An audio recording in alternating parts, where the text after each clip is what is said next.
पुण्यश्लोक अहिल्यादेवी होळकर यांच्या 301व्या जयंतीनिमित्त आज इकडे भवानीपेठ घोंगडे वस्तीमध्ये संस्थेच्या वतीने रक्तदान शिबिराचं आयोजन केलेलं आहे। याचे संयोजक आमचे माजी नगरसेवक सुरेश अण्णा पाटील, त्यांचे सर्व कार्यकर्ते सहकारी यांच्या वतीने या भव्य रक्तदान शिबिराचं आयोजन केलेलं आहे। अहिल्यादेवींचा वारसा घेत अहिल्यादेवींनी त्यांच्या काळामध्ये जे लोकोपयोगी कार्य केलेलं आहे ते 301 वर्ष झाली तरीही आजही आपल्या सगळ्यांच्या स्मरणात आहे। अहिल्यादेवींनी फक्त राजमाता नव्हत्या, त्या संपूर्ण देशामध्ये म्हणजे अगदी दिल्लीपासून ते खाली कन्याकुमारीपर्यंत म्हटलं तर वावगं होणार नाही।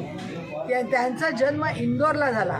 इंदोरमध्ये एक मोठं स्मारक शासनाने त्यांचं केलेलं आहे।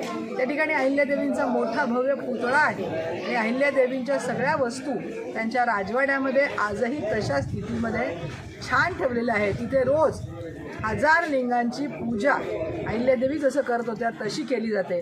अतिशय सुंदर असं स्मारक आहे। सोलापूर शहरामध्ये पण त्यांच्या नावाने आपल्या सोलापूरकरांनी विद्यापीठाची उभारणी केलेली आहे आणि या विद्यापीठामध्ये पण भव्य असं अहिल्यादेवींचं स्मारक चांगल्या पद्धतीने करण्यात आलेलं आहे।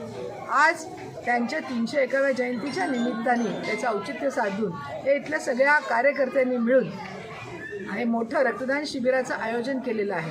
अहिल्यादेवींनी जे लोकोपयोगी कार्य केलेलं आहे त्यांचा वारसा चालू ठेवण्यासाठी या मंडळाला मी शतशः धन्यवाद देईन। त्यांच्या स्मृती जागवण्याचं आणि लोकोत्तर कार्य करण्याचा तुम्ही जो वसा घेतलेला आहे तो असाच तुम्ही कायम ठेवा आणि अहिल्यादेवींचं स्मरण आपल्या सगळ्यांना कायमस्वरूपी राहावं असं कार्य करत राहा, हाच या निमित्ताने आपल्याला सगळ्यांना संदेश देते। पुण्यश्लोक अहिल्यादेवी की जय। पुण्यश्लोक राजमाता अहिल्या होळकरांची जयंती त्यानिमित्त घोंगडे वस्ती भागामध्ये या भागाचे सामाजिक कार्यकर्ते, राजकीय नेते, जे शिवसेनेचे यावर्षीचे उमेदवार सुरेश अण्णा पाटील यांच्या मित्रपरिवाराच्या वतीनं अतिशय उत्साहाच्या वातावरणामध्ये अहिल्यादेवींची जयंती साजरी करत आहेत। त्यामध्ये रक्तदान शिबिराचा एक चांगला कार्यक्रम गेले अनेक वर्ष ते सातत्याने राबवतात। राजकारणात यश अपयश येत असतं, पण आपल्यातला असलेला सामाजिक कार्यकर्ता हा संपला नाही पाहिजे या उद्दिष्टानं या भागात जे काम त्यांनी याआधी उभं केलं होतं ते यापुढं सुद्धा अशाच पद्धतीनं ते चालू ठेवावं अशा शुभेच्छा देतो।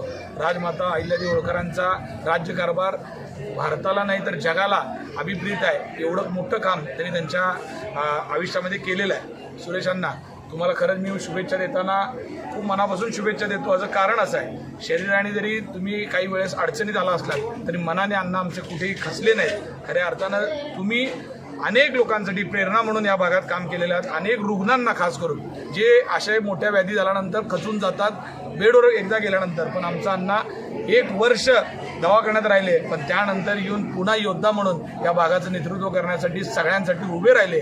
यातच खऱ्या अर्थानं राजमाता अहिल्यादेवी होळकरांनी दिलेली शिकवण, छत्रपती शिवाजी महाराजांची शिकवण आपल्या सगळ्यांमध्ये अंगीकृत आहे असं मला वाटतंय। सर्वांना जयंतीच्या खूप खूप शुभेच्छा देतो।